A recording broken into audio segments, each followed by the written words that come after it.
مجھے بتا دیں پاکستان میں جتنے بڑے چیمپئن بنے ہوئے ہیں اس وقت اینٹی اسٹیبلشمنٹ، وہ نام لینے کے قابل ہیں؟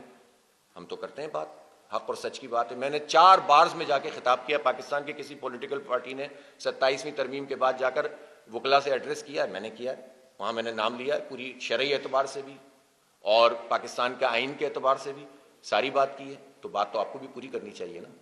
تو ہمیں معلوم ہے کہ پاکستان کے، لیکن یہ جو پولیٹیشنز ہیں جو اس وقت ناراض ہوتے ہیں اسٹیبلشمنٹ سے کہ جب اسٹیبلشمنٹ ان پہ سے ہاتھ ہٹا کے دوسرے پہ رکھ دیتی ہے، ان کو بھی تو ایکسپوز کرنا پڑے گا نا۔ اسٹیبلشمنٹ کی یہ طاقت ان لوگوں کے ہاتھوں میں ہے، ان کے ذریعے سے ہی وہ سارا کام کرتے ہیں نا۔ تو جب اسٹیبلشمنٹ 2018 میں RTS بٹھا دیں تو اسٹیبلشمنٹ زندہ باد، اور اسٹیبلشمنٹ اگر دوسری پارٹی کو لیا ہے تو اسٹیبلشمنٹ مردہ باد۔ پہلے آپ ووٹ کو عزت دو کا نعرہ لگا کر جنرلوں کو پکار رہے تھے نواز شریف صاحب، اب جنرلوں کے ذریعے سے اپنی ہی سیٹ پر 70,000 اضافی ووٹ حاصل کر لیا آپ نے، اور پوری پارٹی جو 17 سیٹیں بھی نہیں جیتی اس کی حکومت قائم ہو گئی۔ تو ان پارٹیوں کو بھی تو ایکسپوز کرنا ہوگا نا، اور اس کے ساتھ ساتھ ان سب لوگوں کو بھی ایکسپوز کرنا ہوگا جو وقتی طور پر صرف اس لیے اسٹیبلشمنٹ سے ناراض ہوتے ہیں کہ کسی طرح اسٹیبلشمنٹ ان کے ساتھ مل جائے۔ تو ہم تو اوور آل پورے سسٹم کی بات اسی لیے کر رہے ہیں، اس میں ہم ان جنرلوں کی بھی بات کرتے ہیں۔ ہم نے کسی نے، آپ نے میرا کل پرسوں ٹویٹ دیکھا تھا 16 دسمبر پہ، میں نے تو اس میں جنرل یحییٰ خان، ذوالفقار علی بھٹو اور مجیب الرحمان تینوں کو مرکزی کردار قرار دیا ہے سقوط ڈھاکہ کا۔ تو آئیں نا لوگ سامنے آ کر بات کریں نا۔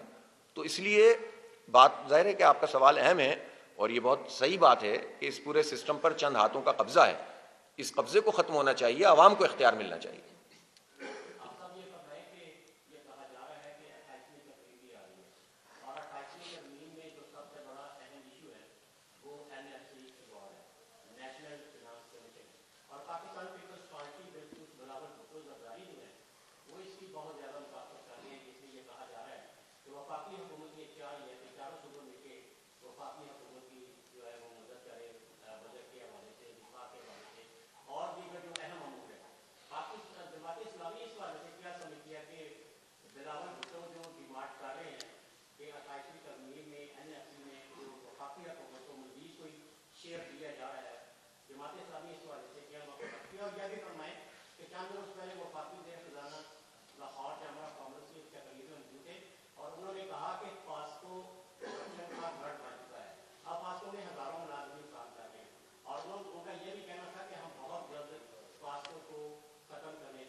اتنا لمبا سوال کریں گے میں پچھلا بھول جاؤں گا۔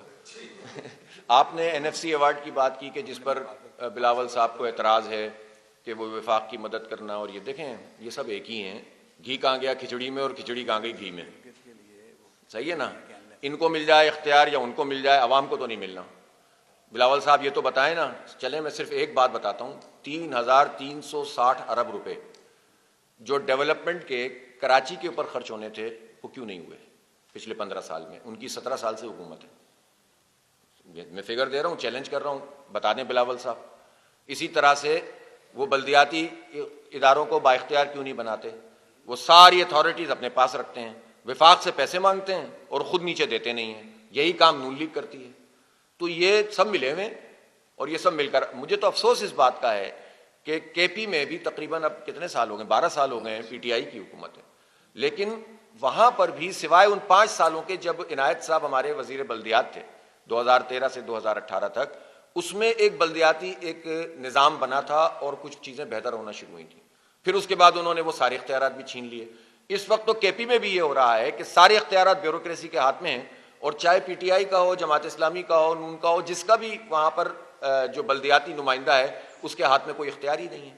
گویا اپنی ہی پارٹی کے لوگوں کو وہ بھی اختیار دینے کے لیے تیار نہیں ہے، PP بھی دینے کے لیے تیار نہیں ہے، نون بھی دینے کے لیے تیار نہیں ہے۔ ابھی کوئٹہ کا ایک انتخاب پچھلے 3-4 سال سے جو انتخاب کا پروسیس چل رہا ہے، اب کوئٹہ میں جا کے رکا ہے، اس میں جو انتخاب ہو رہا ہے اس میں وارڈ کی سطح پہ تو انتخاب ہو رہا ہے، پھر یہ وارڈ والے چنیں گے جناب اپنے چیئرمین وائس چیئرمین، وہاں بھی انڈائریکٹ کرنے تاکہ پھر ہارس ٹریڈنگ کریں۔ تو یہ جو پورا چکر ہے انہوں نے، اسلام آباد میں آپ مجھے بتائیے 4 مرتبہ ایکٹ تبدیل ہو گیا کیونکہ وہ وفاق کا ہے، اور جس دن الیکشن کمیشن نے جاری کیا ہے کہ بھئی یہ شیڈول ہے الیکشن کا، اسی دن جناب وہ وزراء نے پریس کانفرنس کر دی ہے کہ جناب ہم ایک نیا نظام لے کر آ رہے ہیں۔ اس کا مطلب یہ ہوا کہ یہ نہ الیکشن کرانا چاہتے ہیں اور کرا دیں تو لولے لنگڑے کرانا چاہتے ہیں. تو یہ سب ایک ملے ہوئے ہیں اور یہ پیسے ویسے سب مل بانٹ کے حساب کتاب کر لیتے ہیں. ہمیں پریشان ہونے کی ضرورت نہیں ہے. یہ ترمیمات سب چیلنج ہوں گی. ایک وقت آئے گا کہ یہ جو 26ویں 27ویں 28ویں جو بھی ترمیم ہے یہ سب تبدیل ہوں گی انشاءاللہ. اس لیے کہ یہ تو لوگ نہیں ہیں اس طرح کے کہ جو ان کی تو اپنی سیٹیں جو ہیں مشکوک سیٹیں ہیں ساری کی ساری فارم 47 والی ہیں.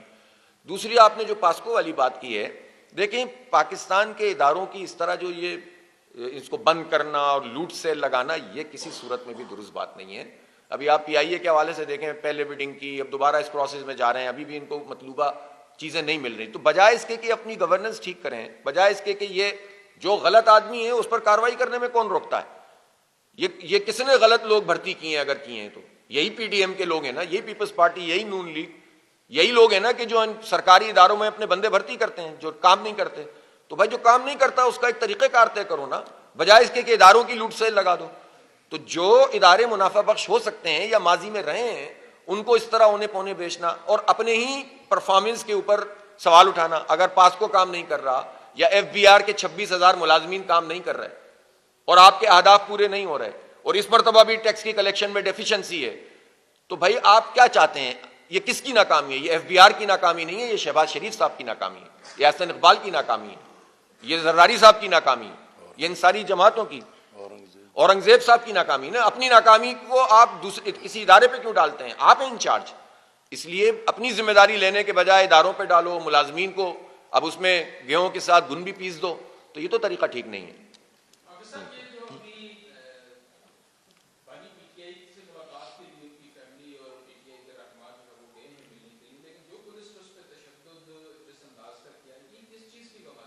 نہیں, بالکل نہیں ہونا چاہیے اور یہ کسی صورت میں بھی نہیں ہونا چاہیے. جو حق ہے ملاقات کا جو آئین قانون دیتا ہے اس سے روکنا یہ فستائیت ہے نا, یہ فستائیت ہے, یہ نہیں ہونا چاہیے. اور ہم مذمت کرتے ہیں اس پورے عمل کی جو حکومت کر رہی ہے اور اس طرح واٹر کینن کا استعمال کر رہی ہے اور خواتین کو بھی نہیں دیکھتے ہیں, تو ہم اس کو کسی صورت میں بھی قبول نہیں کر سکتے.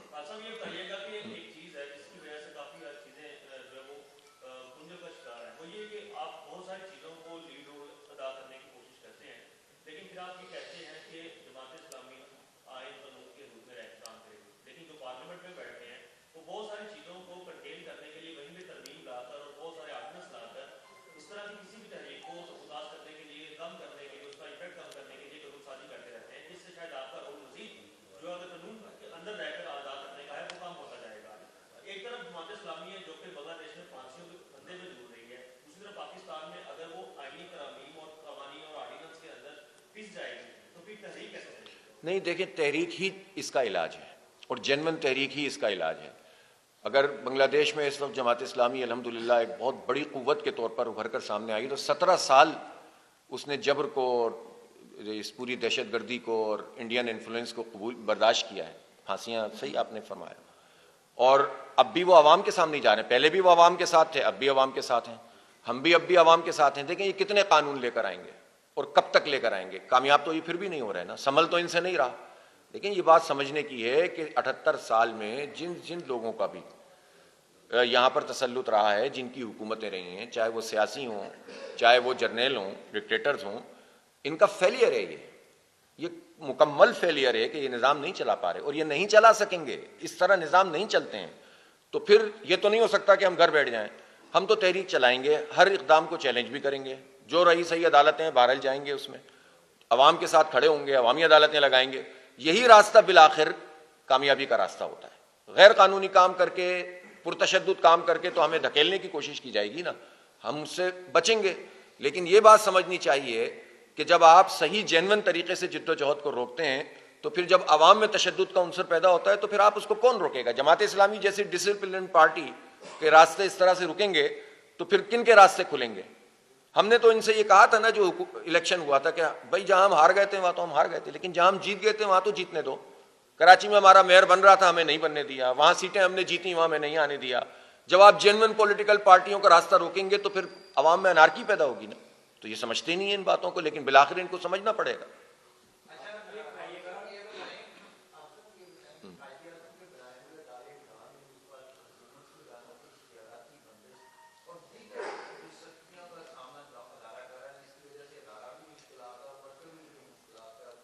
اس سے پہلے تو یہ بتائیں نا کہ جو ادارہ ہے اس نے اتنے سارے لوگوں کو نکالا کیوں تھا؟ نہیں، حکومت کی جانب سے مشکل آئے تو ورکر پہ آپ لائیں گے، اور جب اشتہار ملتے ہیں تو آپ کی تنخواہیں بڑھاتے ہیں، تو پھر دونوں طرف سے آگ برابر لگی ہوئی. تو جی